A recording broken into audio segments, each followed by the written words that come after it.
નમસ્કાર ખેડૂત મિત્રો, હું છું કૃષિ નિષ્ણાત એસ મકવાણા અને સ્વાગત છે તમારું કિસાન સાથી યુટ્યુબ ચેનલમાં। તો ખેડૂત મિત્રો, આજના વિડીયોમાં આપણે જણાવવાના છીએ કે ગુજરાત સરકારના જે આઈ ખેડૂત પર વખતો વખત જાહેર થતી સબસિડી યોજનાઓમાં જે ખેતીવાડી વિભાગ છે ખેડૂત મિત્રો, તો ખેતીવાડી વિભાગ દ્વારા એક યોજના બહાર પાડવામાં આવેલ છે કે ખેડૂતોને વાવણી કરવા માટે ઓટોમેટિક વાવણિયા એટલે ઓટોમેટિક ડ્રીલ વાવણિયા જે સબસિડી પેટે આપવામાં આવી રહી છે। તો ખેડૂત મિત્રો, વાવણિયાની ખરીદી પર તમને સબસિડી આપવામાં આવી રહી છે। તો ખેડૂત મિત્રો, આજના વિડીયોમાં આપણે એ જણાવવાના છીએ કે વાવણિયા ખરીદવા માટે તમને કેટલી સહાય મળશે, કેટલી સબસિડી મળશે, તેમજ આ વાવણિયાની ઓનલાઈન અરજી ક્યાં કરવી, ઘરે બેઠા ઓનલાઈન ફોર્મ કેવી રીતે ભરવું તમારે। ત્યારબાદ આપણે આગળ વાત કરીએ કે આ ફોર્મ ભરવાની છેલ્લી તારીખ કઈ છે। તો ખેડૂત મિત્રો, ફોર્મ ભરવાનું તો શરૂ થઈ ગયું છે 27 માર્ચથી, પણ આ ફોર્મ ભરવાની છેલ્લી તારીખ કઈ છે તેમજ આગળ વાત કરવાના છીએ ખેડૂત મિત્રો કે આ ફોર્મ ભરવા માટે કયા કયા ડોક્યુમેન્ટની તમારે જરૂરિયાત પડતી હોય છે। તો ખેડૂત મિત્રો, આજના વિડીયોમાં આટલી તમામ માહિતીની આપણે વાત કરવાના છીએ વિગતવાર। તો ખેડૂત મિત્રો, હજી સુધી જો તમે આપણી ચેનલમાં નવા હોય અને આપણી ચેનલ એટલે કે કિસાન સાથી ચેનલને જો સબસ્ક્રાઇબ ન કરી હોય તો સૌ પ્રથમ ખેડૂત મિત્રો આપણી ચેનલને સબસ્ક્રાઇબ કરો, ત્યારબાદ બાજુમાં આપેલ બેલ આઇકોનના બટનને દબાવો, જેથી કરી ખેતી અને સરકારી યોજના એટલે કે આઈ ખેડૂત પોર્ટલ પર જે આવતી તમામ યોજનાઓ અંતર્ગત આપણે માહિતી તમારા સુધી સૌ પ્રથમ પહોંચાડી શકીએ। તો ખેડૂત મિત્રો, આપણે યોજનાની વિગતવાર વાત કરીએ તો કે ઓટોમેટિક વાવણીયા સહાય યોજના, તો કે આ યોજનામાં ખેડૂત મિત્રો કૃષિ યાંત્રીકરણને સરળ બનાવી શકાય એ માટે ગુજરાત સરકાર દ્વારા ટ્રેક્ટરની સાથે સાથે તમે વાવણિયા પણ ખરીદી શકો એ માટે ગુજરાત સરકારનું જે ખેતીવાડી વિભાગ છે એના દ્વારા આ યોજના બહાર પાડવામાં આવેલ છે। ખેડૂત મિત્રો, તો કે આ યોજનાનો લાભ કોણ કોણ મેળવી શકે છે એની વાત કરીએ તો કે આ યોજનાનો લાભ ગુજરાત સરકારનું કોઈ પણ ખેડૂત ખાતેદાર મેળવી શકે છે।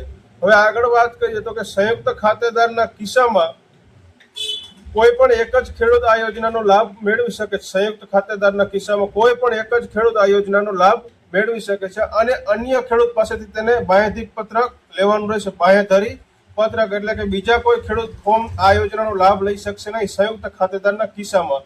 અને આગળ વાત કરીએ ખેડૂત મિત્રો કે કોઈ પણ ખેડૂત જો એક કરતા વધારે ખાતા ધરાવતો હશે તો એ એક જ ખાતામાં લાભ મેળવી શકે, બીજા અન્ય કોઈ ખાતામાં લાભ મેળવી શકતો નથી। અને ખેડૂત મિત્રો, હવે આગળ વાત કરીએ આપણે તો કે આ યોજનાનો લાભ દર 7 વર્ષે એક જ વખત મળવા પાત્ર થશે ખેડૂત મિત્રો, એટલે કે દર 7 વર્ષ પછી તમે આ યોજનાનો લાભ લઈ શકો છો। હવે ખેડૂત મિત્રો, થોડીક આગળ વાત કરીએ તો કે પૂર્વ મંજૂરી મળ્યા બાદ જ ખેડૂત મિત્રો તમારે આ સાધનની ખરીદી કરવાની રહેશે ખુલ્લા માર્કેટમાંથી। ત્યારબાદ તમે સાધન ખરીદી અંગેનું ઓરિજિનલ બિલ તમારે પોર્ટલ પર સબમિટ કરીને અપલોડ કરવાનું રહેશે। ખેડૂત મિત્રો, આ થઈ આ યોજનાનો લાભ કોને કોને મળશે, કોણ મેળવી શકે છે। હવે આગળ વાત કરીએ તો કે સબસિડી કેટલી મળવા પાત્ર થશે, કોને કેટલી મળે છે એની વાત કરીએ તો ખેડૂત મિત્રો, અનુસૂચિત જાતિ અને અનુસૂચિત જનજાતિના ખેડૂતોને કુલ ખર્ચના 60% અથવા 75,000 રૂપિયા બેમાંથી જે રકમ ઓછી હશે તે ખેડૂત મિત્રો મળવા પાત્ર થશે। હવે આગળ વાત કરીએ સામાન્ય વર્ગના નાના ખેડૂતો, સીમાંત ખેડૂતો અને મહિલા વર્ગના ખેડૂતોને કુલ ખર્ચના 50% અથવા 75,000 રૂપિયા બેમાંથી જે રકમ ઓછી હશે એ રકમ મળવા પાત્ર થશે। હવે આગળ વાત કરીએ કે સામાન્ય વર્ગના મોટા ખેડૂતોને કુલ ખર્ચના 40% અથવા 60,000 રૂપિયા બેમાંથી જે રકમ ઓછી હશે એ મળવા પાત્ર થશે। ખેડૂત મિત્ર, આ વાત થઈ સબસિડી કોને કેટલી મળશે। હવે આગળ વાત કરીએ કે આ ફોર્મની અરજી ક્યાં કરવી, આ ઓનલાઈન અરજી ક્યાં કરવી, આ સહાય યોજના વિશેની ઓનલાઈન અરજી ક્યાં કરવી।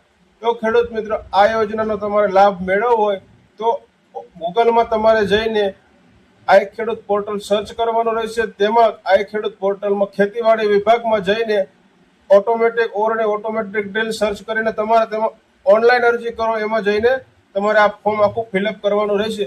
જો ખેડૂત મિત્ર તમને ફોર્મ ભરતા જાતે ના આવડે તો આપણે આપણી યુટ્યુબ ચેનલમાં વિડીયો મૂકેલો છે જેમાં સંપૂર્ણ માહિતી આપેલી છે, તમે જાતે ફોર્મ વિડીયો જોઈને ભરી શકો છો। હવે આ વાત કરીએ કે ફોર્મ ભરવાની છેલ્લી તારીખ કઈ છે તો ખેડૂત મિત્રો 27 માર્ચ 2026 થી ફોર્મ ભરવાના શરૂ થઈ ગયા છે અને છેલ્લી તારીખ 26/4/2026 એટલે કે 26 એપ્રિલ 2026 26 સુધી તમે ફોર્મ ભરી શકો છો. તો ખેડૂત મિત્રો હવે વાત કરીએ આગળ કે તમારે આ ફોર્મ ભરવા માટે કયા કયા ડોક્યુમેન્ટની જરૂરિયાત પડશે ખેડૂત મિત્રો. તો વાત કરીએ, તમે જે ઓનલાઈન અરજી કરી છે તે અરજીનું ફોર્મ પ્રિન્ટ કરી અને તેમાં તમારી સહી કરવાની રહેશે. ત્યારબાદ આગળ વાત કરીએ ખેડૂત મિત્રો, તમારું આધાર કાર્ડ, રેશન કાર્ડ જરૂરિયાત પડતું હોય છે ખેડૂત મિત્રો.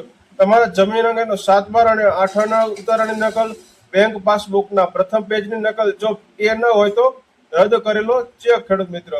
તમારું જાતેનું પ્રમાણપત્ર જો લાગુ પડતું હોય તો, દિવ્યાંગ અંગેનું પ્રમાણપત્ર, દિવ્યાંગ અંગેનું પ્રમાણપત્ર જો લાગુ પડતું હોય તો, વન અધિકારીનું પ્રમાણપત્ર એ પણ જો લાગુ પડતું હોય તો ખેડૂત મિત્રો. 7/12 હતો આપણે લઈ લીધું ખેડૂત મિત્રો. અને લાભાર્થીનો ફોટો સાધન સાથેનો, તો ખેડૂત મિત્રો સાધન સાથે તમારે લાભાર્થીનો ફોટો પણ જમા કરાવવાનો રહેશે.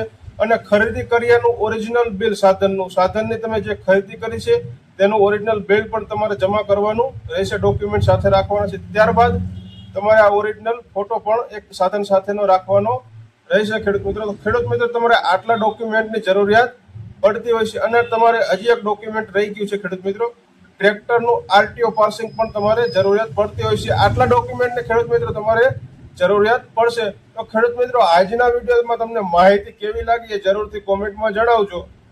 અને જો માહિતી સારી લાગે ખેડૂત મિત્રો તો આગળ બીજા ખેડૂત મિત્રોને પણ શેર કરજો, જેથી કરી બીજા ખેડૂતો પણ આ યોજનાનો લાભ લઈ શકે અને ફોર્મ ભરી શકે.